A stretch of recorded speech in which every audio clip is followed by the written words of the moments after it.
എന്നൊരു മീൻകറി തയ്യാറാക്കിയാലോ. അതിന് വേണ്ടി ചട്ടി ചൂടാൻ വെച്ചിട്ടുണ്ട്. അതിലേക്ക് വെളിച്ചെണ്ണ ഒഴിച്ചു കൊടുത്തു. വെളുത്തുള്ളി ഇഞ്ചി ചതച്ചതും തക്കാളി പച്ചമുളക് വേപ്പിലയും ഇട്ട് ഇളക്കി കൊടുക്കാം. ഇതിലേക്ക് പൊടികൾ മഞ്ഞൾപ്പൊടി മുളക് പൊടി മല്ലിപ്പൊടി പൊടികളെല്ലാം ആവശ്യത്തിന് ചേർത്ത് കൊടുക്കാം. നന്നായി പൊടികളുടെ പച്ചമണം മാറുന്നത് വരെ വഴറ്റി കൊടുക്കാം. ഇനി ഇതിലേക്ക് പുളി വെള്ളത്തിലിട്ട് വച്ചിരുന്നു. അത് പിഴിഞ്ഞ് ഒഴിച്ചു കൊടുക്കാം. നന്നായി ഇളക്കി കൊടുക്കുക. ആവശ്യത്തിന് വെള്ളം ചേർത്ത് കൊടുക്കാം.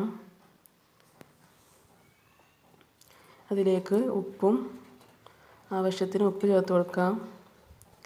തിള വന്നു കഴിഞ്ഞാൽ അതിലേക്ക് മീനിട്ട് കൊടുക്കാം.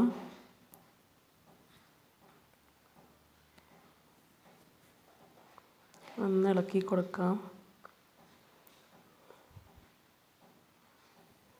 ഇതിലേക്കുള്ള അരപ്പ് തയ്യാറാക്കാം.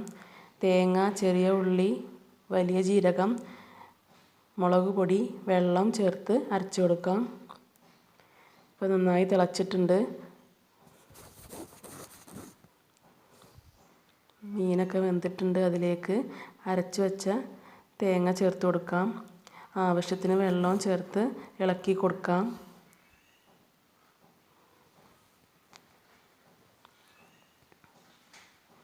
മീൻ ഉടയാതെ ശ്രദ്ധിക്കണം.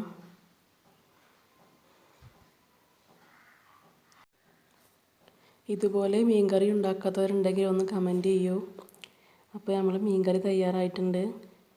തിള വന്നു കഴിഞ്ഞാൽ തീ ഓഫ് ചെയ്യാം. അതിലേക്ക് ആവശ്യത്തിനുള്ള ഉപ്പ് ചേർത്ത് കൊടുക്കാം.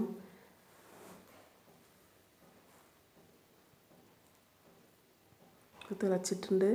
തീ ഓഫ് ചെയ്യാം. ചട്ടി വെച്ചതിലേക്ക് വെളിച്ചെണ്ണ ഒഴിച്ചിട്ടുണ്ട്.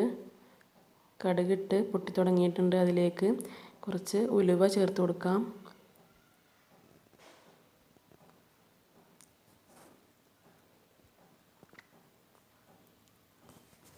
ഉലുവ പൊട്ടി തുടങ്ങിയതിന് ശേഷം അതിലേക്ക് വേപ്പില ഇട്ട് കൊടുക്കാം.